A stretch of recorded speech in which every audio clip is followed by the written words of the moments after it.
నమస్తే. Welcome to Suman TV. నేను మీ Suman TV Usha. October మాసానికి సంబంధించి 12 రాశుల వారికి అసలు ఏ విధంగా ఉండబోతుంది, ఎస్పెషల్లీ సింహరాశి వారికి ఈ మాసాంతం ఏ విధంగా ఉండబోతుంది, వీళ్ళు ఏ ఏ విషయాల్లో జాగ్రత్తలు వహించారన్న వాటిపైన అవగాహన, దాంతోపాటు ఎటువంటి హోమాలని ఆచరిస్తే మంచిదన్న వాటిపైన అవేర్నెస్ని క్రియేట్ చేయడానికి మనతో పాటు సురేష్ గారు ఉన్నారు. ఆయన అడిగి తెలుసుకుందాం.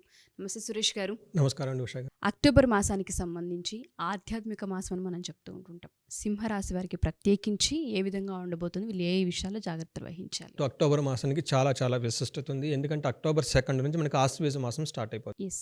సో ఆశ్వీజ మాసం అనగానే మనకి ఫస్ట్ 9 days నవరాత్రులు ఉంటాయండి. తర్వాత 10th day విజయదశమి ఉంటుంది. తర్వాత నెక్స్ట్ 1 week 10 daysలో మనకి ధనత్రయోదశి, లక్ష్మీ పూజ, నరక చతుర్దశి, దీపావళితో ఎండ్ అయిపోతుంది అనమాట. ఈ మంత్ అంతా విజయానికి సంబంధించిన మంత్. సో ఈ మంత్లో పుట్టిన వాళ్ళు కానీ ఈ మంత్ సంబంధించి ఏ విషయం అయినా సరే వాళ్ళకి విజయము, ఐశ్వర్యం కలుగుతుంది అని చెప్పి మన శాస్త్రంలో చెప్పారండి. అలానే ఇంత పవిత్రమైన ఈ మాసంలో సింహరాశి వారికి 2024 ఎలా ఉందో మనం చూద్దాం. ఫస్ట్ సింహరాశి కనుక చూసుకుంటే వీళ్ళకి మఖా వచ్చేటప్పటికి 1, 2, 3, 4 పాదాలు, పుబ్బ 1, 2, 3, 4 పాదాలు, ఉత్తర ఫస్ట్ పాదం అని చెప్పుకుంటారు. తర్వాత మన నక్షత్రం పేరు బలంగా చూసుకుంటే వీళ్ళంతా మా, మీ, ము, మే, మో, టా, టీ, టు, టే ఈ అక్షరాలు పేర్లు ఉన్న వాళ్ళంతా కూడా మనకి సింహరాశి అని చెప్పుకోవాలన్నమాట. మన గ్రహస్థితి కనుక చూసుకుంటే వీళ్ళకి ఏమవుతుందంటేనండి, సూర్యుడు వచ్చేటప్పటికి 16వ తారీఖు తులారాశిలోకి, 10th వచ్చేటప్పటికి బుధుడు మారుతూ ఉన్నాడు తులారాశిలోకి, తర్వాత శుక్రుడు వచ్చేటప్పటికి వృశ్చిక రాశిలోకి 13వ తారీఖున, తర్వాత కుజుడు వచ్చేటప్పటికి కర్కాటక రాశిలో 20వ తారీఖున చేంజ్ అవుతూ ఉన్నారండి. ఈ గ్రహస్థితిలో మార్పుల వల్ల వాళ్ళకి వచ్చేటప్పటికి ఎలా ఉండబోతుందంటే, మనకి లఘు గోచారం కనుక సూక్ష్మ గోచారం కనుక చూసుకుంటే వీళ్ళకి ఫస్ట్ 15 days ధనలాభం విపరీతంగా చూపిస్తుంది. నెక్స్ట్ భూలాభం చూపిస్తుంది. రియల్ ఎస్టేట్ వాళ్ళకి కానీ ఎవరికైనా కానీ కొనుక్కోవాలంటే ఇది బెస్ట్ టైం అని చెప్పాలి. తర్వాత ధనం, మీరు ఇప్పటిదాకా ఆగిపోయిన ధనం ఎక్కడంటే ఫైనాన్షియల్ గెయిన్ ధనం అనేది చూపిస్తుంది.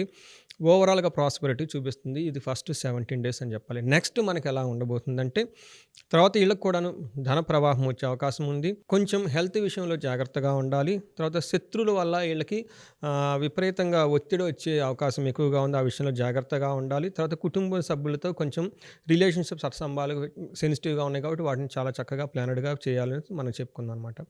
అయితే వీళ్ళకి 17th తర్వాత 25th ఈ మధ్య టైంలో వీళ్ళకి మిక్స్డ్గా ఉంటుంది. రిజల్ట్ ఎలా ఉంటుంది అంటే, ఒక రకంగా చూసుకుంటే వీళ్ళకి చాలా ఆరోగ్యం బాగుంటుంది, హెల్త్ విషయంలో బాగుంటుంది, కుటుంబంలో బాగుంటారు, సంతానము, ఇష్టమైన కోరికలు తీర్చుకోవటం ఇవన్నీ చాలా బాగుంటాయి.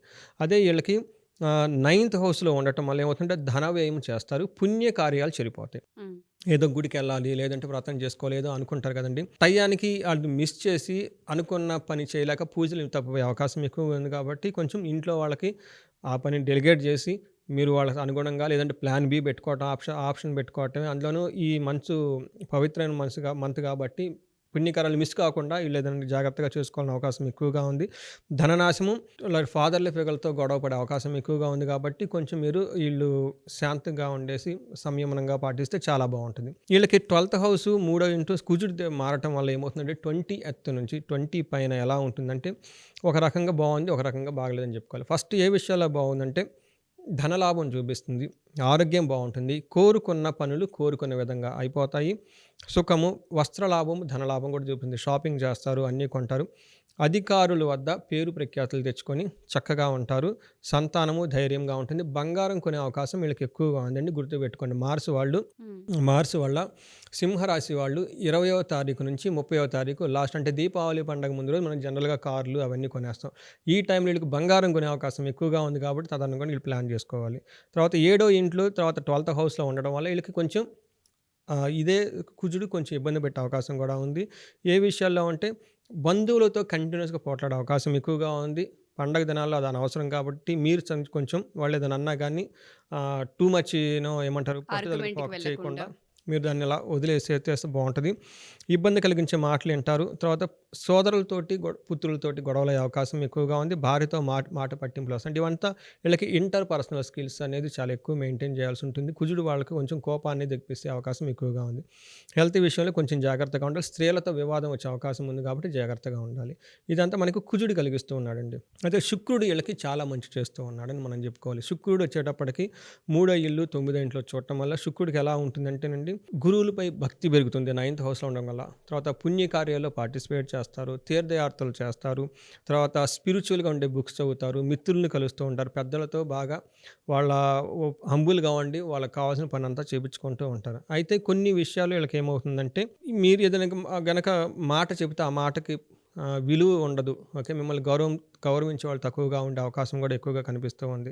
తర్వాత 4th హౌస్లో ఉండటం వల్ల ప్లస్ 10th హౌస్లో కూడా ఉండటం వల్ల ఏమవుతుందంటే అది కూడా కొంచెం మిక్స్డ్ రిజల్ట్గా ఉంది. అది కూడా లాస్ట్ మంత్ ఎండ్లో ఎలా ఉంటుందంటే పుత్ర మిత్ర కళాత్ర బంధువులతో సంతోషంగా ఉండడం అని చెప్తారు. అంటే పుత్రులు, మిత్రులు, కళాత్ర అంటే భార్య, తర్వాత బంధువులతో చక్కగా ఉండే అవకాశం చూపిస్తుంది.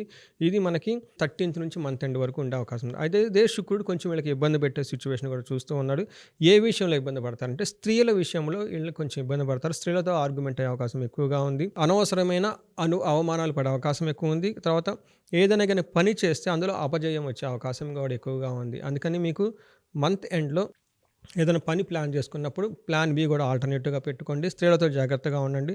తర్వాత ఉద్యోగ లాభం చూపిస్తుంది, మిత్ర లాభం, ఉద్యోగం వరకు చూపిస్తుంది. ఓవరాల్గా మనం కనుక ఈ సింహరాశి చూసుకుంటే ఒక 70% చాలా బాగుందని మనం చెప్పుకోవాలి.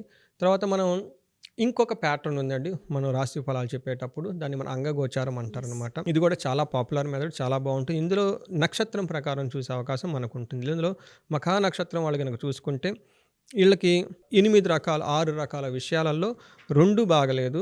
ఓకే, తర్వాత అన్ని మిగతా 4 వాటిలలో బాగుందని చెప్పుకోవాలి. అంటే యాక్చువల్గా ఈ నక్షత్రంలో చాలా బాగుందని చెప్పుకోవాలి. ఏ విషయంలో బాగుందంటే ఫస్ట్ వీళ్ళకి ఐశ్వర్యం వస్తుంది, మంత్ అంతా అనుకున్న పనులన్నీ అయిపోతాయి, క్షేమంగా ఉంటారు. ఫారిన్ కంట్రీ వెళ్ళాలనుకున్న వాళ్ళకి ఇది ఒక బెస్ట్ టైం అని మనం చెప్పుకోవాలి. ధనలాభం బాగుంటుంది. వీళ్ళకి 2 విషయాల్లో బాగుండదు. ఏ విషయం అంటే భయపడే అవకాశం ఎక్కువగా ఉంది. అనుకున్న పని ఎక్కడో ఒక చోట స్టాగ్నేటెడ్గా అయిపోయి వ్యవహారం ముందుకు పోక ఇబ్బంది పడే అవకాశం ఎక్కువగా ఉంది. తెలవకుండా మీకు ఎవరో హాని చేసే సూచనలు కూడా కనిపిస్తున్నాయి. ఈ 3 విషయాల్లో బాగలేదు, మిగతా 4 విషయాల్లో బాగుంది. కాబట్టి ఓవరాల్గా మఖా నక్షత్రం వాళ్ళకి బాగుందని మనం చెప్పుకోవాలి. పుబ్బా నక్షత్రం కనుక మనం చూసుకుంటే వీళ్ళకి పుబ్బా లేదంటే పూర్వ పాల్గొనే వాళ్ళు ఐశ్వర్యం చూపిస్తుంది, క్షేమంగా ఉంటారు, ధనలాభం ఉంటుంది. ధనలాభం వీళ్ళకి 2 సోర్సెస్, మల్టీ సోర్స్ నుంచి ఇన్కమ్ వచ్చే అవకాశం ఎక్కువగా ఉంది. కాకపోతే బంధనం, ఒక టఫ్ అయిన సిచ్యువేషన్ ఫేస్ చేస్తారు, హాని కూడా కలిగే అవకాశం ఎక్కువగా ఉంది. కాబట్టి పుబ్బా నక్షత్రం. ఉత్తరా నక్షత్రం వాళ్ళు కనుక చూసుకుంటే వీళ్ళకి ధనలాభం చక్కగా ఉంది, మల్టీ సోర్సెస్ ఆఫ్ ఇన్కమ్ చూపిస్తుంది, క్షేమంగా ఉంటారు, ఐశ్వర్యవంతంగా కూడా ఉంటారనమాట. ఇది మనకి అంగగోచారం ప్రకారం బట్టి. అయితే మనకి కొన్ని మృత్యు నక్షత్రాలు ఉంటారనమాట. అంటే ఇది కొన్ని పెక్యులర్గా కొన్ని నక్షత్రాలు బిహేవ్ చేస్తూ ఉంటారనమాట. వాళ్ళు ఏమి లేదనుకుని ఉంటారు, బట్ అవుట్ ఆఫ్ కంట్రోల్, వాళ్ళకి తెలవకుండా కొన్ని ఇబ్బందులు సడన్గా వచ్చే అవకాశం ఎక్కువగా ఉంటాయి. అందులో పూర్వ పాల్గొనే నక్షత్రం పుబ్బా నక్షత్రం. మృత్యు నక్షత్రాలైన తర్వాత 3వ నక్షత్రము, 5వ నక్షత్రం అంటే హస్తా స్వాతి నక్షత్రాల్లో సూర్యుడి యొక్క ప్రభావం, కుజుని యొక్క ప్రభావం ఉండటంతో వీళ్ళకి శారీరకంగా హెల్త్ విషయంలోనూ లేదంటే శరీరానికి పెయిన్ కలిగే సిచ్యువేషన్లు వచ్చి తర్వాత కొంచెం హెల్త్ జాగ్రత్తగా ఉండాల్సిన టైం అని మనం చెప్పుకోవాలన్నమాట వీళ్ళకి. అది ఒక్కటే, మిగతా వాళ్ళకైతే ఏం అవసరం లేదు. అయితే లత్తా అని చెప్పేసి మఖా నక్షత్రం వాళ్ళకి ఏం జరుగుతుందంటే పెద్దవాళ్ళు మాటలు ఫాలో అవ్వక రాంగ్ డెసిషన్ తీసుకునే అవకాశం ఉంది. ఆ రాంగ్ డెసిషన్ వల్ల మీరు నష్టపోతారు. అందుకని చెప్పేసి డెసిషన్స్ మేకింగ్ ఏదన్నా కనుక మఖా నక్షత్రం వాళ్ళు ఉంటే వేరే వాళ్ళని సంప్రదించి వాళ్ళ ద్వారా కనుక డెసిషన్ తీసుకుంటే వస్తుంది. ఎందుకంటే మీకు బుద్ధి మాంద్యం కలుగుతూ ఉంది. తర్వాత పులగాని వాళ్ళకి శరీర సౌఖ్యం అనేది ఉండదు. ఈ 2 విషయాలు గమనించుకోవాలని చెప్పేసి మనం కోరుకుంటున్నామండి. సో ఈ విధంగా మనం సింహరాశి కనుక చూసుకుంటే ఈ మంత్రంలో చాలా బాగుందని నేను అంటాను. అఫ్కోర్స్ ఛాలెంజెస్ కూడా ఉన్నాయి. సో వీళ్ళకి ఏం చెప్తామంటే పర్టికులర్గా పూర్వ పాల్గొనే నక్షత్రం వాళ్ళకి మహామృత్యుంజయ హోమము లేదంటే మన్యు సూక్త పారాయణం, పాశుపత హోమము, మనకి పార్థివలింగం పుట్టమట్టి ద్వారా కనుక చేస్తే వీళ్ళకి పూర్వ పాల్గొనే నక్షత్రం వాళ్ళకి చాలా బాగా కలిసి వస్తుంది. దోషాలు ఏమైనా ఉంటే తొలగిపోతాయని మనం చెప్పుకోవాలి. నెగిటివిటీ ఉండకుండా ఉండే అవకాశం అయితే ఉంటుంది. అండ్ డెసిషన్ మేకింగ్లో కూడా రైట్ ప్రాసెస్ని చూసేసే అవకాశం కనిపిస్తూ ఉంటుంది. ఎప్పుడైతే మనం ఈ హోమాలు చేయించుకుంటూ ఉంటామో పాజిటివిటీ యాడ్ అవుతూ ఉంటుంది. కాబట్టి ఎవరికైనా కావాలి అనుకుంటే మనం చేసే అవకాశం ఉందా సురేష్ గారు? ఖచ్చితంగా అండి. మనం వాళ్ళకి జాతకాన్ని, ఇండివిడ్యువల్ జాతకాన్ని విశ్లేషణ చేసి అవసరమైతే వాళ్ళ ఫ్యామిలీ మెంబర్స్ జాతకాలు కూడా మొత్తం మనం చూసి, ఎందుకంటే ఫ్యామిలీలో ఒకళ్ళ ప్రాబ్లం ఇంకొకళ్ళ ప్రాబ్లమ్స్ కూడా ఉండే అవకాశం ఉంటుంది. టోటల్ ఫ్యామిలీ లాగా మనం చూసుకొని ఆ తర్వాత హోల్ ఫ్యామిలీ ఉన్న సిచ్యువేషన్కి కన్సిడరేషన్ చేసి ఏదైతే బెస్ట్ హోమో వాళ్ళకి, ఓకే, జనరల్గా యజమానికి చూస్తారు లేదంటే భార్యకు చూస్తారనమాట. లేదంటే వాళ్ళిద్దరు బాగుండే పిల్లలకు బాగాలేదు పిల్లలు కూడా చూసుకుని ఫ్యామిలీకి సంబంధించి మనం ఒక 2 days కానీ 3 days ఒక మన వేదాలలో చెప్పినది మోస్ట్ ఆథెంటిక్‌గా ఒక శాస్త్ర ప్రమాణాన్ని అనుసరించి, తర్వాత ఆధ్యాత్మిక దాని క్వాలిఫైడ్ మనుషులు ఒక గ్రూప్ ఆఫ్ టీమ్ వేద బ్రాహ్మణులు ఓకే. బాగా రిప్యూటెడ్ కాలేజ్ చదువుకున్న వాళ్ళ ద్వారా ఎళ్లి అక్కడ కూర్చొని వాళ్ళకి మనకు ఆ 3 డేస్ కార్యక్రమం అంతా మనం చక్కగా చేయొచ్చండి. సో, ఇలా చేసుకున్న వాళ్ళకి 3-6 మంత్స్‌లో ఎలాంటి పరిష్కారాన్ని గాని వాళ్ళు సమస్కరించుకొని చక్కగా దాని నుంచి బయటపడేసి హ్యాపీగా గడుపుతున్న వాళ్ళు మన దగ్గర ఎంతోమంది ఉన్నారండి. యెస్. సో, ఎవరైనా సరే సింహరాశి వాళ్ళు మా ఈ వీడియో కనుక చూస్తే హోమాలు కనుక మీరు చేయించుకోవాలి అనుకుంటే కింద స్క్రోల్ అవుతున్న కాంటాక్ట్ నెంబర్‌ని కాంటాక్ట్ చేయొచ్చు. జాతకరీత్యా ఒకవేళ సురేష్ గారిని కలవాలి అనుకున్నా, దాంతో పాటు హోమాలు చేయించుకోవాలనుకున్నా మీరు అప్రోచ్ అవ్వచ్చు. థ్యాంక్ యూ సురేష్ గారు. Thank you so much. Thank you అండి.